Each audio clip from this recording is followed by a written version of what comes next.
చెప్పండి సార్, ఏంటి ధర్నా? దేని గురించి ధర్నా? ప్రెస్ మీట్ గారు ధర్నా అంటే మొన్న చేసినాము. ఈ రోజు ఇప్పుడు ఏంటంటే ఈ రోజు ప్రెస్ మీట్ ఆల్రెడీ అనేక సమస్యలు ఆటో డ్రైవర్లకు ఉన్నాయి. ఆ సమస్యల మీద ఈ రోజు జేఏసీగా అందరు కలిసి మాట్లాడడానికి ఈ రోజు చాలా సమస్యలు ఉన్నాయి. ఇంతకుముందు గవర్నమెంట్ ఇంపోస్టులు పెట్టింది, సంక్షేమ బోర్డు ఏర్పాటు చేస్తామని చెప్పి అది చేయలేదు. తర్వాత 12,000 ఇస్తామని అడగలేదు, 12,000 రూపాయలు ఇస్తామని చెప్పి ఇవ్వలేదు. తర్వాత ఆల్రెడీ ఆటో డ్రైవర్లు ఇంతకుముందు ఇన్సూరెన్స్ అది చేస్తున్నది, అది ఆలోచించాలి. తర్వాత ఓలా ఊబర్ బైక్ ర్యాపిడో ఆటోలు అక్రమంగా ఆటోలను నిషేధించాలి. వీళ్ళు కమిషన్ల కోసం గత ప్రభుత్వం 10 సంవత్సరాలు పాలించినా కూడా ఆ 10 సంవత్సరాలు ఆలోచించి ఇప్పుడు కూడా కమిషన్ల కోసం చేసినటువంటి సందర్భం ఉంది మనకు అనిపిస్తుంది. తర్వాత ఆటో డ్రైవర్లు కొట్టగొట్టడము, ఆటో డ్రైవర్లు కొట్టగొట్టి మళ్ళీ కొత్తగా మళ్ళీ బస్సు ఆల్రెడీ బస్సు టికెట్ తీసుకుని ఫ్రీగా మేము గమ్యాలకు చేస్తామని చెప్పేసి అన్నారు. అవి కూడా తీసేయాలా, ఆర్టీసీ ఆటోలు చెప్పేసి ఎలక్ట్రిక్ ఆటోలు. కేంద్రం ప్రాబ్లమా స్టేట్ గవర్నమెంట్ ప్రాబ్లమా? కేంద్ర రాష్ట్ర ప్రభుత్వం వైఫల్యాలు, కేంద్ర రాష్ట్ర ప్రభుత్వం రెండు కలిసి చేస్తున్నాయి. ఆయన అన్నయ్య తమ్ముడు, అంతకుమించి వేరేది ఏం లేదు. అంటే మామూలు బడుగు బలహీన వర్గ ప్రజలను దెబ్బతీయడానికి తప్పితే అప్పుడు మామూలుగా అప్పుడు రాజకీయ నాయకులందరూ చెప్పేసి వీళ్ళందరూ వాళ్ళు ఆల్రెడీ వాళ్ళు బాగానే ఉంటారు. సామాన్య ప్రజలు కష్టపడుతున్నట్టు మాత్రం ఇవన్నీ సమస్యలు. మరి బీజేపీ వాళ్ళు ఏం సమస్యలు మన తెలంగాణ రాష్ట్రంలో అంటున్నారు? బండి సంజయ్ ఎవరు బీజేపీ వాళ్ళు మాట్లాడితే వాళ్ళకి ఏముంది చెప్పు. రాజకీయ నాయకులు వాళ్ళకి ఎట్లయినా వస్తుంది. వాళ్ళకి కష్టపడితే కావప్పుడు కష్టపడతానికి కావడకుండా దానికి ఏందో తెలుస్తుంది, పోసేవాడికి తెలుస్తుంది. దాని పర్మనెంట్ మేము కష్టపడుతున్నాము. ఇంతకుముందు గతంలో 1000 రూపాయలు చేసి ఒక 600 పెరుగుతుండే. మొన్న ఆల్రెడీ రీసెంట్గా మన ఇరాక్ మధ్య ఉద్యమాలు జరిగినవి. ఆ ఉద్యమాలలో ఆల్రెడీ 120 రూపాయలు గ్యాస్, పెట్రోల్ ధరలు, ఎల్పిజి, డీజిల్ ధరలు ఉన్నాయి. ఈ ధరలకు అనుగుణంగా ఆల్రెడీ మాకేం చేసారు, అన్నీ ఆల్రెడీ కేంద్ర ప్రభుత్వం అదే చెప్పింది, రాష్ట్ర ప్రభుత్వం అదే చెప్పింది. ఏమని చెప్పింది, అన్నీ ఆల్రెడీ ఉన్నాయి, గ్యాస్ ఆల్రెడీ సౌకర్యంగా ఉంది, అంతా ఉంది అని చెప్పింది. కానీ గ్యాస్ అనేది వాళ్ళు ఆటో నడుపుకొని ఫైనాన్స్ ద్వారా ప్రభుత్వాలు ఏ ప్రభుత్వాలైనా మన ఆటోలు బ్యాంకుల ద్వారా లోన్లు ఇవ్వలే. మనమే మార్వాడి ఫైనాన్స్ దగ్గర ఊళ్ళల్లో ఇంత భూ ఉంటే అమ్ముకోవడం, భార్య మీద బంగారం ఉంటే అమ్ముకోవడం, తెచ్చుకొని ఆటోలు కొనుక్కొని ప్రజలు సేవ చేస్తున్నాం. ఇవాళ 7.5-8 లక్షల మంది ఉన్నారు. ఇవాళ మారుమూల గ్రామాలకు కూడా బస్సులు పోలేని పరిస్థితుల్లో కూడా ఆటోలు ప్రయాణం చేస్తున్నారు, ప్రజలకు సేవ చేస్తున్నాయి. ఇలా ఆర్టీసీ తర్వాతనే ఆటోలు స్వయం ఉపాధితో జరుగుతున్న 7.5 లక్షల మంది కార్మికులు ఇలా ఆటోల ద్వారా ప్రజల సేవ చేస్తుంటే ఆర్టీసీ వారికి అనేకమైన సేవ ఇస్తుండొచ్చు, మేము కాదనట్లేదు. ప్రభుత్వ ఉద్యోగులు, కార్పొరేషన్ ఉద్యోగులు కావచ్చు. కాకపోతే ఆటో డ్రైవర్లు ఏం పాపం ఉండే అప్పుడు ఎండీలుగా వాళ్ళు APSRT Telangana state road transport corporation ఎండీలుగా పనిచేసారు. నేను వాళ్ళ పని విధానం చూసిన. వీళ్ళు పండగలు వచ్చింది అంటే చాలు ఆర్టీసీలో ఛార్జీలు పెంచుతారు. ఎవరిని అడిగి పెంచుతున్నారండి? ఎవరిదైనా పర్మిషన్ తీసుకున్నారా? మరి ఆ రోజు కార్మిక రవాణా శాఖ మంత్రి కానీ ముఖ్యమంత్రి గారు కానీ అయ్యో ఛార్జీలు పెంచకండి, ప్రజల నుంచి మాకు ఇబ్బందులు అయితే అన్నారా? అనలేదు. సంక్రాంతి పండుగ వచ్చిందంటే 3 రోజుల ముందే ఆర్టీసీ ఛార్జీలు పెరుగుతాయి. దసరా పండుగ వచ్చిందంటే ఆర్టీసీ ఛార్జీలు పెరుగుతాయి. మరి ఆటో ఛార్జీలు ఎందుకు పెరుగుతాయి?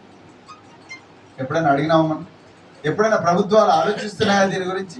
ప్రతిసారి కూడా నేను ఇంకోటి కూడా చెప్తున్నా, టూత్ పేస్ట్ ధర పెంచనీకే ప్రభుత్వాల దగ్గరికి Hindustan union Lever committee limited వస్తుందా? చాయ్ ధర పెంచనీకే టాటా కంపెనీ ప్రభుత్వం దగ్గరికి వస్తుందా? రారు.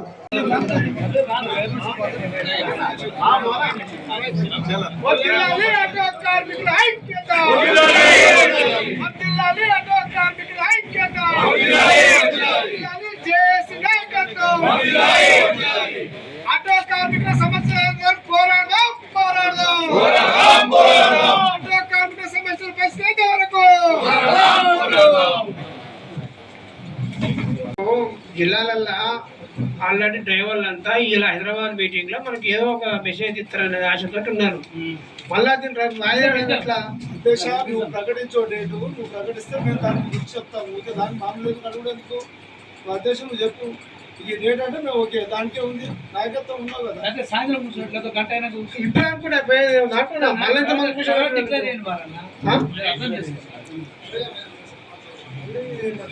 రవీణ్ గారు కూడా చెప్పింది కదా కొన్ని ఉంటాయి. ఇప్పుడు 17కు అసెంబ్లీ స్టార్ట్ అవుతుందన్నా, 17కు స్టార్ట్ అవుతుంది. మనం 19 లేకపోతే 23 మనకు 2 ఆప్షన్స్ ఉన్నాయి. మనం 31వ తారీఖు నాడు మనం కూర్చున్నాం, 31వ తారీఖు నాడు కూర్చొని మాట్లాడుకుని ఒక కార్యక్రమం అనుకున్నాం.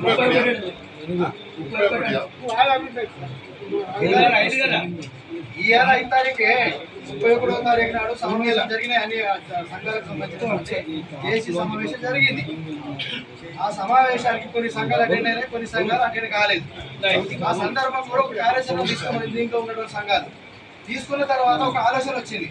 మనము ప్రకటిస్తాము, ఆ బిఎంఎస్ ఉన్నది లేదా ఇతర సంఘాలు ఉన్నాయి, వాళ్ళు మీ సమ్మెలో పాల్గొనట్లేదు అనేటువంటి ఒక కార్యాచరణ తీసుకునేదానికి అలా డబల్ అయిపోతుంది, ఇబ్బంది కలుగుతుంది. ఏం చేద్దాం, వాళ్ళని కూడా మనం కలుపుకొని పోతే మంచిగా ఉంటుంది కదా అనేటువంటి అభిప్రాయానికి వచ్చాం.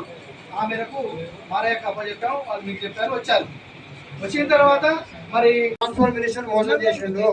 చాలా వేడి మీద సమ్మె చేసినాము, రాత్రి 11 గంటలకు పెంచి మన దాన్ని విరమించిండు. అప్పటి నుంచి చాలా ఇబ్బంది పడుతున్నాము. నా మాట వినండి అన్న, మనం కూడా పొద్దున్న లేకపోతే డ్రైవర్లతో సంబంధాలు ఉండాలని ఎవరు ఇంట్లో కూర్చున్నారు కాదు, అందరు హ్యాపీగా ఉన్నారు అన్న. మేము మీరు హైదరాబాద్ లో చేసే నిర్ణయానికి మేము కట్టుబడి పనిచేస్తామని జిల్లాలలో కానీ హైదరాబాద్ అన్నారు. మన ప్రజలు చెప్పినట్టుగా మనం మాట్లాడుకున్నప్పుడు అనుకున్నాం. మనలో కూడా అందరికి కూడా చెప్పినా ఇవాళ నిర్ణయం చేస్తాం, మెజార్టీపై తీర్మానం చెప్పినాం. మెజార్టీపై తీర్మానం ఒప్పుకోవాల్సిందని చెప్పినాం, అందరు ఒప్పుకుంటున్నారు. ఇప్పుడు మీరు నాయకులు చెప్తారో కాదు, ట్రేడ్ యూనియన్ నాయకులు ఏర్పాటు చేస్తారో మనకు తెలుసు, వాళ్ళ సమ్మెలు ఏర్పాటు సక్సెస్ అయితే మనకు తెలుసు. కానీ ఆటో సక్సెస్ అవుతుంది, మీరు అట్లా మాట్లాడవద్దు, అది తప్పది. ఆటో సక్సెస్ అవుతుంది. మిమ్మల్ని కాదే మొన్న మీటింగ్ ట్రేడ్ యూనియన్ లో అంటే అంత మాట చిరుతనే మాట్లాడాలి. అన్న చెప్పింది దానికి చెప్తున్నాను. మొన్న ఒక మీటింగ్ అయిందంటే వాళ్ళు మీటింగ్ పెట్టినా మన కాడికే వస్తారు అన్న. రవాణా ఒక మాట ఎంత అయిపోతుంది చెప్పు, ఏమైంది చెప్పండి. 19 పెడదామా 23 పెడదామా ఒక మాట అనుకుంటే ప్రకటించారా? మీరు ఏమన్నా లంచ్ తర్వాత అన్నారు కదా, లంచ్ తర్వాత కూర్చోండి. కూర్చుందమ్మా, రైట్. సంఘానికి ఇద్దరు మన ఏఐటీసీ ఆఫీస్ కాడ రండి, లంచ్ చేసుకోండి, రైట్. ఓకేనా? చాలా మంది వచ్చి కొంత కన్ఫ్యూజ్. టైం ఎంత 2 అవుతుంది. 4 గంటలకు మన ఏఐటీసీ ఆఫీస్ కాడ రండి, ఓకేనా? సంఘానికి ఇద్దరు రండి, మేము మళ్ళీ ఇవ్వక పోవద్దు. సంఘానికి ఇద్దరు రండి, ఎవరు అందుబాటులో ఉన్న వాళ్ళు తినేసి. ఇంకో మళ్ళీ చెప్తున్నా, మన ట్రేడ్ యూనియన్ సిస్టమ్ ఉంటుంది, రంగానికి సిస్టమ్. మెజార్టీ తీర్మానం 10 మంది అంటే ఓకే, నాకు ఒక్కడు వద్దంటే ఆగేది లేదు. ఇవాళ వాస్తవంగా చెప్పాలంటే 31వ తారీఖు నాడు ఒక రోజు అంతకుముందు సమాచారం వస్తే బిఎంఎస్ రాలేదు జేఎస్కి. నేను 31వ తారీఖు ఇచ్చిరా, మేము ఇవ్వలేదు, అంతకుముందు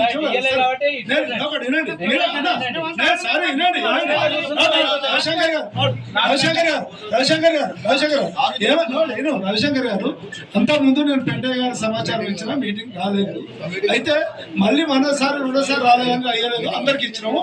ఆ రోజు నిర్ణయం జరిగింది, మారయ్య గారు దీంట్లో పొందుపరిచి నేను బిఎంఎస్ రవిశంకర్తో మాట్లాడినంటే ఓకే అని చెప్పిన. నేను మాట్లాడినావు, నిర్ణయాలు తీసుకున్నావు అంటే దాన్ని ఈడ ఫుల్ఫిల్ ఆయన అనౌన్స్మెంట్ చేయాలి, మీతో సంప్రదించాలి, అందరితో పిలిచినప్పుడు సంప్రదించాలా, నిర్ణయం తీసుకోవాలా, లేకుంటే చేర్పు మార్పులు కూడా అంగీకరించాలా. ఆయన తయారు చేసినప్పుడు ఆయన కొద్దిగా మిస్టేక్ ఉంది, దాంట్లో ఏమంటే దాని బాధ్యత. ఎందుకంటే మీరు 4 గంటలకు వారు అన్నారు మీరు అగ్రి అయ్యండి, నేను దీంట్లో ఏం మాట్లాడతాను, అధ్యక్షుడు మీరు అగ్రి అయ్యండి కాబట్టి 4 o'clock మీటింగ్ తీసుకొని ఆ నిర్ణయాన్ని పాటిద్దాం, అంతే తప్ప ఈడ మనం డిస్ప్యూట్ చేసుకోకూడదు. ఆటో డ్రైవర్ల కోసం రాష్ట్ర ప్రభుత్వానికి ఇప్పుడు ఆయన అంటే ఏదో మాట్లాడతాడు, ఆయన మాట్లాడింది ఒక రకం ఉంది. మల్లేష్ గారు ఆయన అధికారంలో ఉన్నాడు, ఆయన మాట్లాడవచ్చు, కానీ నువ్వు ప్రతిపక్షంగా ఉన్నావు, నువ్వు మాట్లాడతాను వీలు లేదు. ఇక్కడ ఆటో సంఘాల్లో ప్రతిపక్షాలు అధికార పక్షాలు ఏం లేవు. ఆటో డ్రైవర్ల గురించి పనిచేస్తున్నాం. 31 అయింది. ఇప్పుడు యూనియన్ నుంచి ఇద్దరు అన్న, ఒక్క నిమిషమే భయ్యా, యూనియన్ నుంచి ఇద్దరు. మారయ్య గారు ఎక్కడ చెప్పారు అవి సునో భాయ్, అవి 4 బజే. ఎందుకు ఇవ్వకూడదు? మరి టూత్ పేస్ట్ రేటు పెరిగినప్పుడు కానీ, ఛాయ్ రేటు పెరిగినప్పుడు కానీ, నీటి రేటు పెరిగినప్పుడు కానీ ప్రభుత్వాల దగ్గరికి వీళ్ళు పోయి కొట్లాడతలేరు కదా, వాళ్ళు సచ్చినట్టు కడుతూనే ఉన్నారు. మరి మన విషయానికి వచ్చే వరకు ఎందుకు ఈ రెస్ట్రిక్షన్ పెడతా ఉన్నారు? ఇది ఘోరమైన మరి వివక్ష. ఈ వివక్ష మీద కూడా మనం పోరాడాల్సిన అవసరం ఉన్నది. అదే విధంగా गवर्नमेंट की तरफ से 263 जियो में आए हैं इलेक्ट्रिक ऑटो और 20,000 ₹1 भी इसके ऊपर सब्सिडी नहीं है। इसके बारे में पूरे ट्रेड यूनियन आप पूछने की जरूरत है और ये डिमांड के अंदर